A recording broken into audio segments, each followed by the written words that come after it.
If you own a Chevy Cobalt like Zach Granata, you probably received this envelope in the mail. In February, General Motors began a massive recall to repair an ignition switch defect in its Chevy Cobalt. It can allow the car to completely shut down while being driven.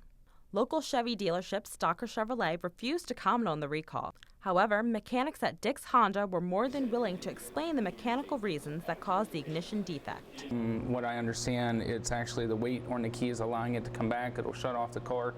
And what happens at that point in time is you lose your ability to have power assist steering as well as to have the power braking. 13 have died in crashes more than a decade after GM allegedly knew about it.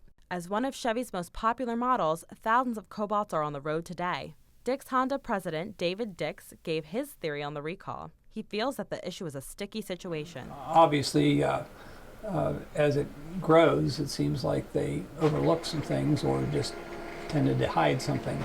This isn't the only recall for the Chevy Cobalt. A new and separate recall just announced focuses on another glitch: keys falling completely out of the ignition while the car is being driven. This affects 2.2 million cars that were already recalled. Here at Dick's Honda in Ferguson Township, recalls of any vehicle part are handled as quickly as possible.